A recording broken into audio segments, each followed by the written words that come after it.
Kau berikan hidupmu sebagai ganti dosaku.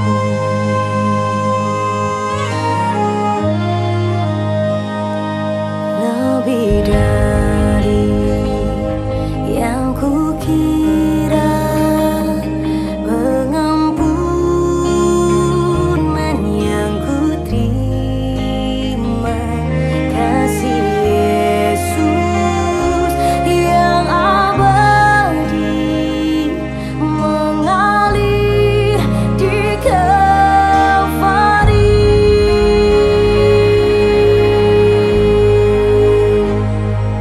Oleh karena salibmu, seluruh hidupku milikmu, Tuhan.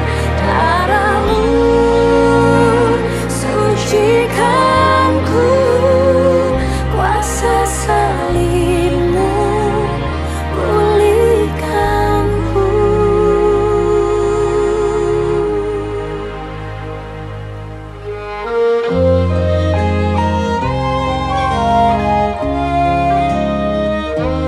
Lebih dari yang kukira, pengampunan yang kuterima,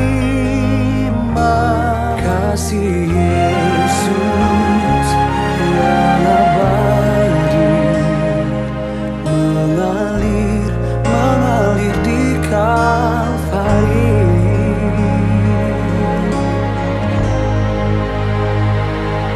Oleh karena salibmu, seluruh hidupku milikmu, Tuhan.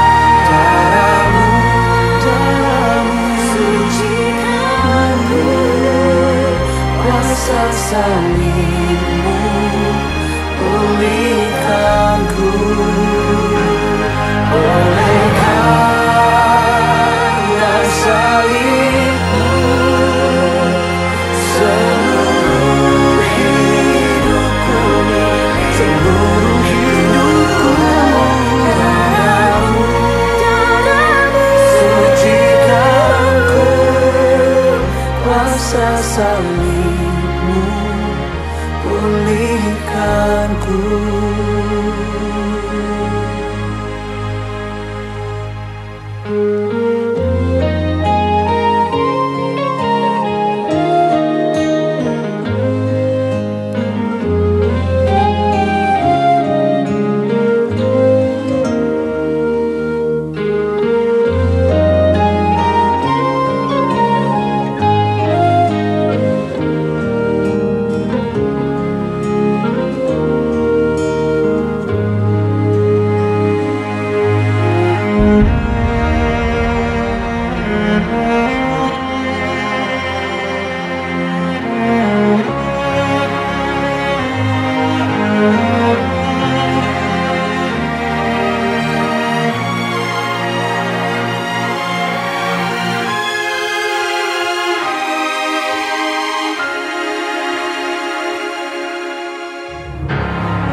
Salibmu pulihkanku, Kuasa salib, kuasa salibmu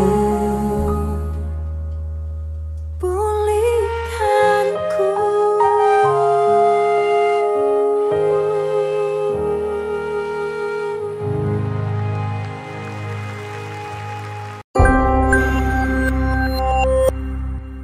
Shalom jemaat Tuhan dimanapun berada saat pagi ini. Mari kita siapkan hati kita untuk memuji menyembah Tuhan. Karena hanya dekat dengan Tuhan kita akan mendapatkan sukacita yang berlimpah, berkat Tuhan yang mengalir di dalam kehidupan kita. Haleluya. Syukur Tuhan buat kebaikan. Haleluya, Yesus Tuhan.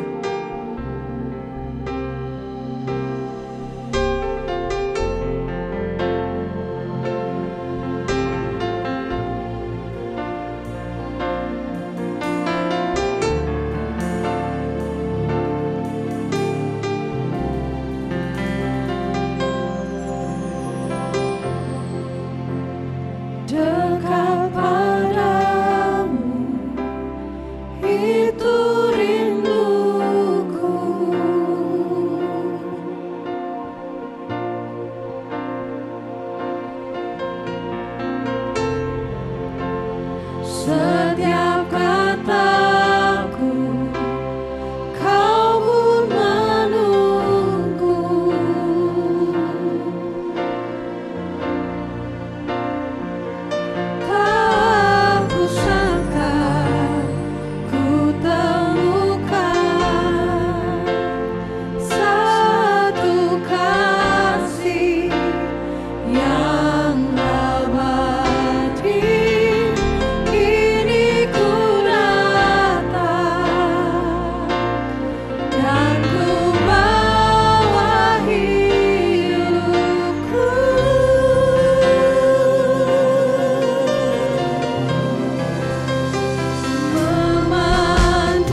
hanya di dalam hadirat-Mu kami mendapatkan sukacita, kami mendapatkan kekuatan yang baru. Bahkan mujizat-Mu Tuhan akan menjadi nyata di dalam hidup kami ketika kami ada di dalam hadirat-Mu. Kami mau menaikkan pujian kami di hadapan-Mu Bapa. Biarlah semuanya ini boleh berkenan di hadapan Tuhan. Di dalam nama Tuhan Yesus Kristus kami berdoa dan bersyukur. Haleluya. Amin. Kita siapkan hati kita. Kita terima sukacita surga saat hari ini. Haleluya.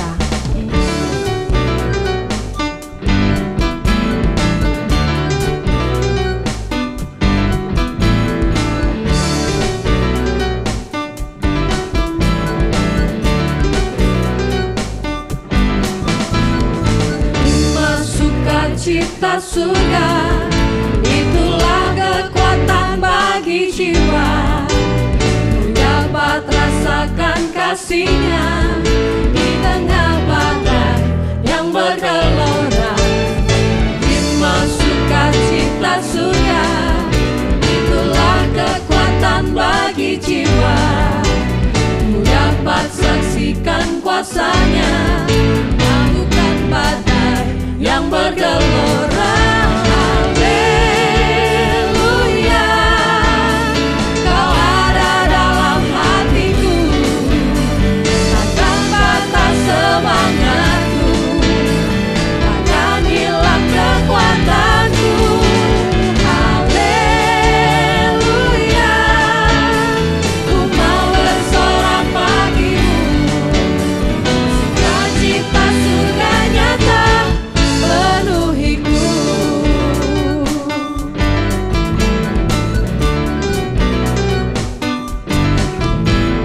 Hikmat sukacita surga, itulah kekuatan bagi jiwa. Ku dapat rasakan kasih-Nya di tengah badai yang bergelora. Hikmat sukacita surga, itulah kekuatan bagi jiwa. Ku dapat saksikan kuasa-Nya, lakukan badai yang bergelora.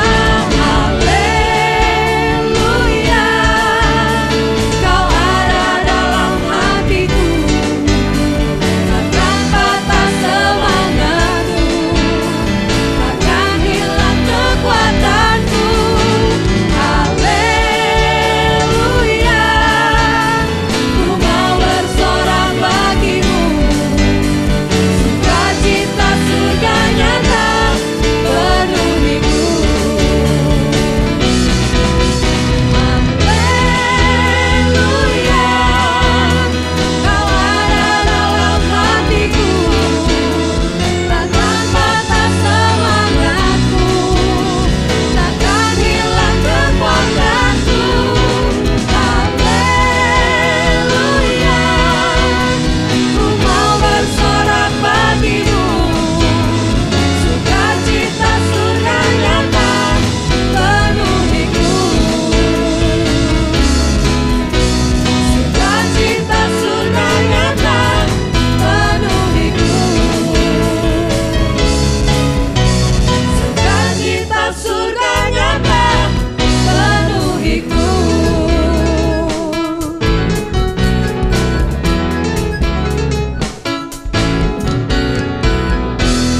Segala pujian, hormat dan syukur kita hanya bagi Tuhan Yesus.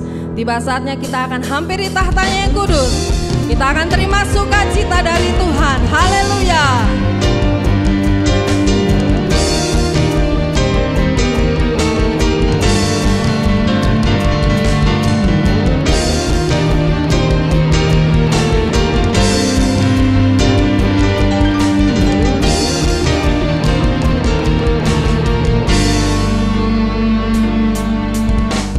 Tiba saatnya kami berkumpul bersatu.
siapkan hati kita untuk kita mendengarkan firman Tuhan. Kita akan menyembah Tuhan lebih dalam lagi, karena kasih setia Tuhan sungguh nyata di dalam hidup kami. Haleluya.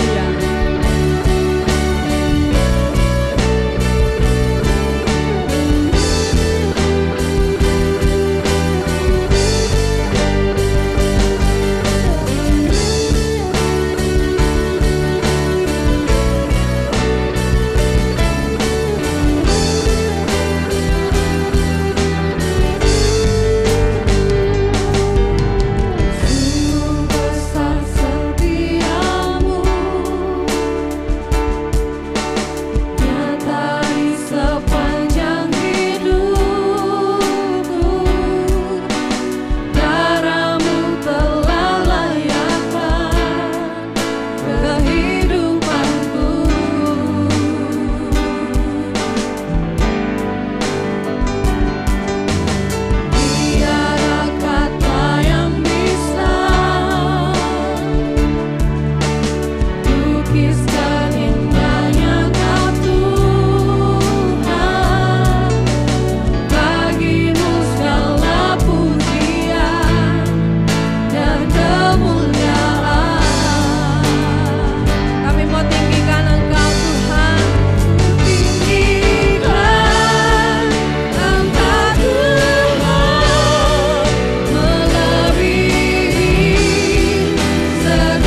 Segala pujian syukur kami naikkan di hadapan-Mu Bapa.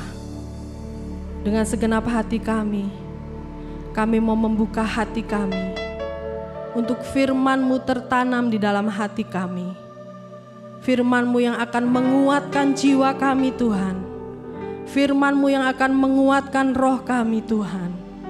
Bahkan firman-Mu akan menghidupkan kami di tengah-tengah keadaan yang sulit seperti ini Tuhan. Kami hanya mengandalkan Engkau dan firman-Mu yang hidup di dalam hidup kami. Terima kasih Tuhan. Urapi hamba-Mu dalam menyampaikan firman-Mu. Bahkan setiap kami jemaat yang ada di rumah sekalipun, Engkau tetap bekerja di dalamnya Tuhan. Di dalam nama Tuhan Yesus Kristus, kami mau menyambut firman Allah yang hidup. Haleluya. Amin. Selamat pagi Bapak Ibu sekalian yang kami kasihi di dalam nama Tuhan Yesus Kristus. Mari pada pagi hari ini bersama-sama kita akan mendengarkan firman Tuhan yang berjudul Memandang Yesus disalib atau melihat Yesus di atas kayu salib. Ayat mas yang akan kita baca bersama-sama terdapat di dalam Injil Matius pasal yang ke-27 ayat yang ke-36 yang berkata demikian. Lalu mereka duduk di situ menjaga Dia. Atau lalu mereka duduk di situ dan melihat Dia. Saudara, ada seorang biarawan yang sangat populer yang hidup di abad 15, diminta untuk berkhotbah tentang kasih Allah di sebuah katedral yang besar. Ketika ibadah akan dimulai, katedral itu telah penuh sesak dengan orang yang ingin mendengarkan biarawan yang terkenal itu. Sementara matahari mulai terbenam, biarawan itu berjalan menuju kaki dian yang besar dekat altar dan mengambil sebuah lilin yang menyala.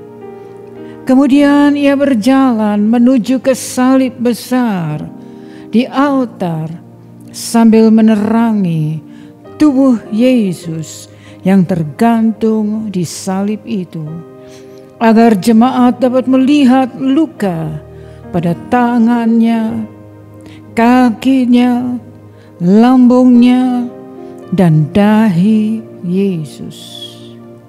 Lalu tanpa mengatakan sepatah kata, ia mengembalikan lilin pada tempatnya dan meninggalkan katedral itu.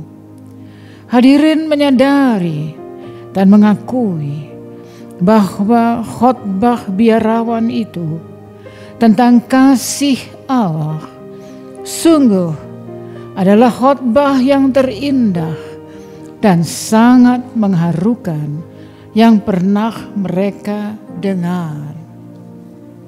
Saudara, tema sentral dari Perjanjian Baru adalah penyaliban dan kebangkitan Yesus. Hal ini disebutkan di dalam setiap buku dari Perjanjian Baru, kecuali surat Filemon, surat 2 dan 3 Yohanes. Di dalam 1 Korintus 1 ayat yang ke-18 dikatakan demikian. Sebab pemberitaan tentang salib memang adalah kebodohan bagi mereka yang akan binasa. Tetapi bagi kita yang diselamatkan, pemberitaan itu adalah kuasa Allah. Saudara, di dalam Perjanjian Baru, salib adalah sentral dari seluruh kitab.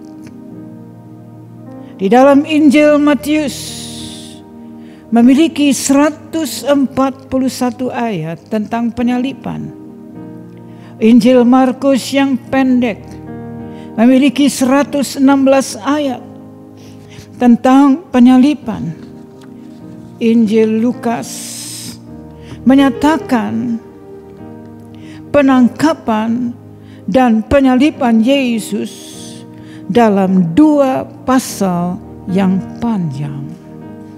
Dan separuh dari Injil Yohanes mencatat kisah-kisah akhir kehidupan Yesus di bumi. Saudara, kita akan melihat Yesus berdoa di kayu salib. Maka kata Yesus, "Ya Bapa, ampunilah mereka, karena mereka tidak tahu apa yang mereka lakukan." Terdapat di dalam Injil Lukas pasal 23 ayat 34. Kata-kata terakhir itu sangat penting. Mussolini, diktator Italia, ketika diseret untuk dieksekusi, mengucapkan, tetapi Mr. Kolonel. Beethoven pada akhir hidupnya mengeluh, sayang sudah terlambat. Voltaire, ateis yang terkenal, berkata, "Putraku, pilihlah jalan ibumu, bukan aku.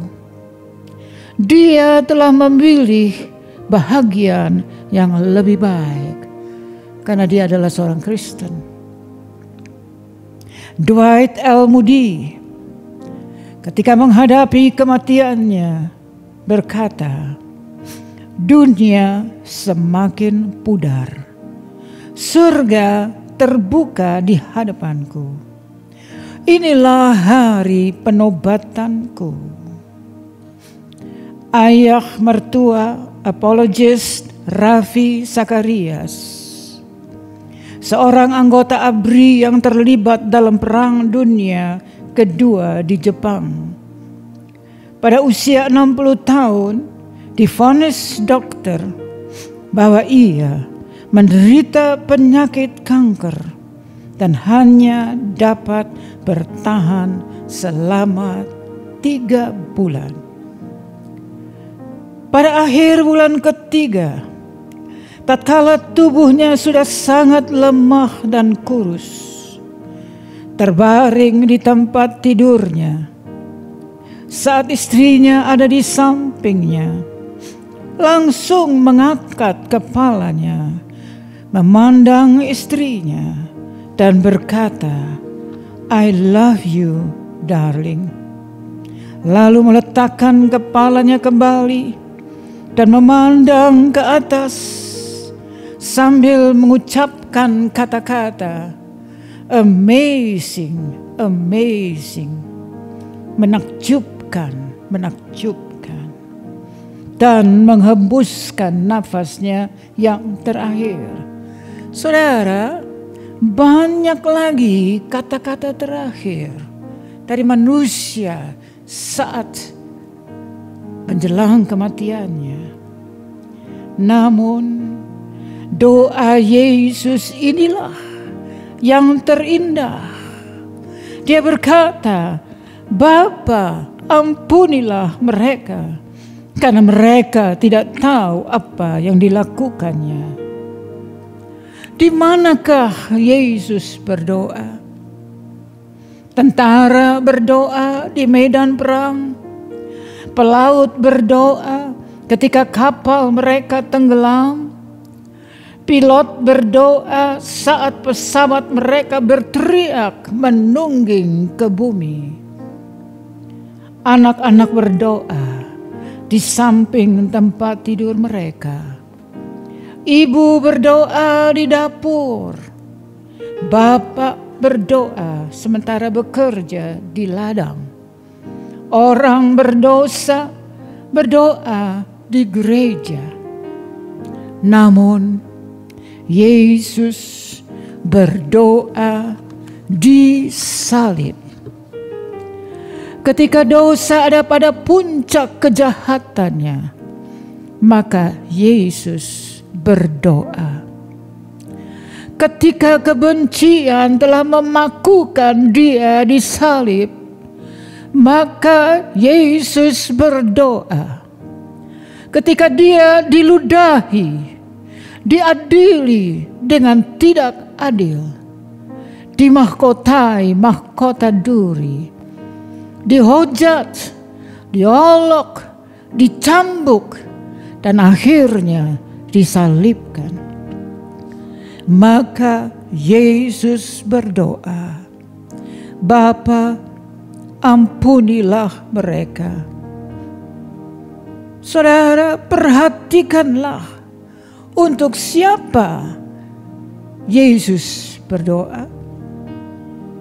Untuk semua orang berdosa di segala zaman yang telah menyalibkan dia. Inilah yang menyebabkan pembunuh di sebelah kanannya bertobat. Kita melihat Yesus menderita. Orang yang disalib biasanya bisa hidup 1 sampai 2 hari dalam keadaan sadar. Tersiksa sangat karena luka yang sangat nyeri dan rasa haus yang luar biasa karena teriknya panas matahari. Namun saudara, siksaan yang terbesar yang diderita Yesus bukanlah secara fisik, namun secara rohani. Ia telah menanggung atas dirinya sendiri segala kejahatan kita, segala kesalahan kita, sehingga dia berseru, Eli, Eli, lama sabachthani. Ya Allahku, Allahku, mengapakah engkau meninggalkan aku? Dia menderita sebagai orang berdosa. Tidak salah atau tidak heran di dalam 2 Korintus 5 ayat 21 dikatakan demikian.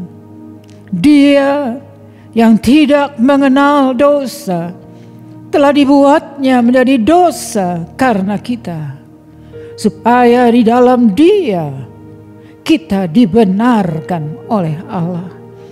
Bahkan di dalam ayat 15 dikatakan demikian, dan Kristus telah mati untuk semua orang, supaya mereka yang hidup tidak lagi hidup untuk dirinya sendiri, tetapi untuk Dia yang telah mati dan telah dibangkitkan untuk mereka.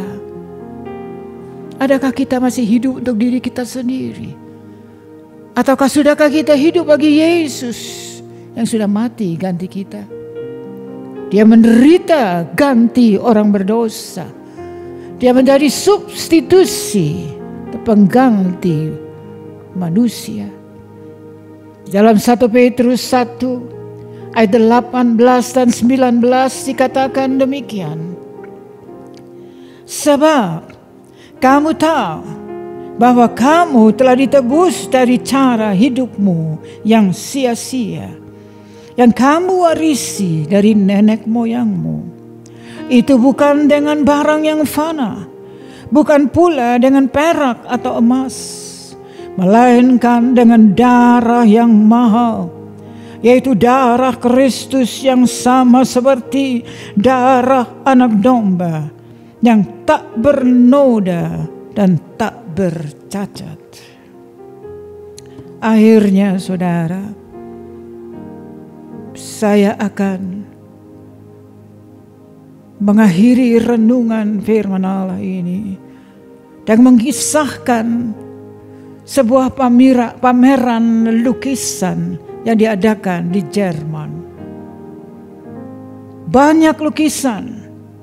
Namun di antara lukisan-lukisan yang besar di dalam ruangan yang besar itu, ada sebuah lukisan yang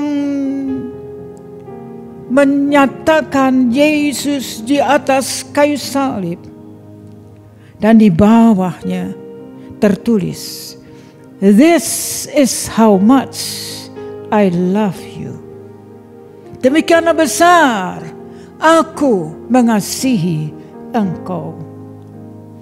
Akhirnya Bapak yang melihat lukisan itu di dalam ruangan pameran itu, dia begitu terharu membaca kalimat itu. Langsung di dalam ruangan pameran lukisan itu, Bapak itu berlutut, berdoa, dan menyerahkan hidupnya kepada Tuhan. Ada lagi saudara sebuah kisah yang sungguh-sungguh terjadi. Seorang anggota polisi menemukan seorang anak laki-laki sedang menangis terseduh-seduh. Ketika ditanya, anak itu menjawab bahwa ia telah kehilangan jalan. "Jangan menangis," kata polisi itu. "Ceritakanlah di mana engkau tinggal, maka aku akan menolong engkau menemukan jalannya." Dengan tangisan, anak itu menjawab, "Bawalah aku mendaki bukit itu, di mana ada salib putih berdiri di situ. Bila aku dapat melihat salib itu, maka aku akan dapat menemukan jalan menuju rumahku." Dan benar, ketika dia diantar ke atas bukit itu dan bertemu dengan salib yang putih itu, anak itu dapat menemukan jalannya sendiri ke rumahnya. Saudara, manusia terhilang tanpa Yesus, tersesat dari rumah, dan tidak dapat menemukan jalan untuk kembali. Namun, bila kita bisa mengantar orang berdosa kepada salib, maka itu akan menuntun mereka pulang kembali kepada Allah. Tahukah saudara bahwa di atas kayu salib, yaitu sesungguhnya salib Yesus itulah, terdapat 4 hal sekaligus diselesaikan di sana, yaitu kejahatan manusia, keadilan, kasih, dan pengampunan. Evil, justice, love, and forgiveness. Keempat hal ini sekaligus terdapat di kayu salib. Namun hanya di atas kayu salib Yesus terdapat 4 hal ini. Saudara, di atas kayu salib, Yesus memandang ibunya dan berkata, "Ibu, inilah anakmu." Kepada Yohanes dia berkata, "Inilah ibumu." Kasih dan perhatiannya kepada keluarganya, bahkan bagi kita semua, seluruh umat manusia. Saudara, beberapa waktu yang lalu saya terbangun di pagi hari dengan sebuah lagu yang sangat indah yang berjudul "Burdens are lifted at Calvary." Jesus is very near. Segala beban terangkat di kayu salib, di bukit Golgota. Kenapa? Yesus sangat dekat dengan engkau. Tidak heran saudara, sebuah buku yang berjudul Pilgrim Progress yang terbaca di seluruh dunia, semua orang kenal buku itu. Saya pun pernah membaca, dikarang oleh John Bunyan. Dikisahkan tentang seorang bapak yang naik mengembara dengan memikul beban yang sangat berat di pundaknya. Dia berjalan berhari-hari. Sampai akhirnya dia sampai di sebuah bukit. Dan di hadapan kayu salib, tiba-tiba ketika dia berdiri, beban yang begitu berat itu terlepas dengan sendirinya dari bahunya dan terguling terus ke bawah. Dia bebas. Tidak heran lagu itu berkata, burdens are lifted at Calvary. Jesus is very near. Yesus ada dekat dengan kita. Segala beban terangkat. Tidak heran ketika Yesus melayani di atas muka bumi, dia berkata, marilah hai kamu sekalian yang letih lesu dan yang berbeban berat, karena akulah yang akan memberikan kepadamu perhentian, istirahat. I will give you rest. Luar biasa. Sebuah lagu lagi dengan judul Kneel at the Cross. Berlututlah di kayu salib. Berlututlah di kayu salib. Karena disitulah Raja Yesus akan bertemu dengan engkau. King Jesus will meet you there. Di mana? Di kayu salib. Bahkan sebuah lagu yang lama, yang sudah lama kita tidak nyanyikan, yaitu di bawah kaki salib ada tempat bagimu. Biar banyak orang datang, masih ada tempat tersedia di salib buat saudara dan saya. Bukankah tiap bulan tatkala kita minum perjamuan kudus, kerap kali kami mengajak jemaat menyanyikan lagu pada satu bukit jauh dari sini. Lagu panjang, lagu hymn yang saya kenal dari masih anak sekolah minggu, namun sampai sekarang masih sangat indah. Ku datang pada salib itu, ku ingat cintanya Tuhanku, ya ku jatuh pada kakinya, karena di sanalah aku mendapat pengampunan dosa. Pada satu bukit jauh dari sini berdiri salib Yesus. Amin. Mari kita berdoa. Ya Bapa, kami datang padamu dengan ucapan syukur untuk salib-Mu yang luar biasa. Kalau bukan karena salib-Mu ya Tuhan, kami tidak ada. Kami tidak tahu di mana Tuhan. Kami tersesat. Namun karena salib-Mu, karena salib-Mu ya Tuhan, kami boleh dibebaskan, diselamatkan, dan menikmati kehidupan yang indah di dalam Engkau. Terpujilah nama-Mu. Dalam nama Yesus kami sudah berdoa dan mengucap syukur. Amin.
Ya Tuhan, hadirat-Mu tetap menyertai mereka untuk memberkati setiap rumah tangga mereka, seluruh anggota keluarga mereka. Berkatilah usaha dan mata pencaharian umat-Mu. Berkatilah roti dan air mereka. Berkatilah umat-Mu ini dengan kekuatan dan kesehatan. Sesungguhnya Dikau sangat mengasihi umat-Mu. Seluruh umat-Mu ini ada di dalam telapak tangan-Mu, dan tak seorang pun dapat merampas mereka, domba-domba-Mu ini, dari dalam tangan-Mu.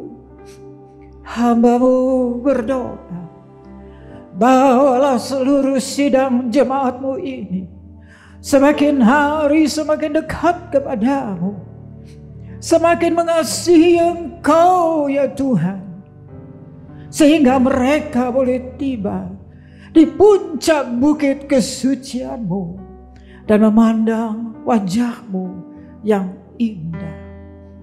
Kini sidang jemaat yang dikasihi Tuhan, Allah yang kekal adalah naungan-Mu, dan lengannya yang abadi menopang Engkau. Tuhan memberkati Engkau dan melindungi Engkau. Tuhan menyinari Engkau dengan wajah-Nya, serta memberikan Engkau kasih karunia. Tuhan menghadapkan wajah-Nya kepadamu dan memberikan Engkau damai sejahtera di dalam berkat nama Tuhan Yesus Kristus. Amin.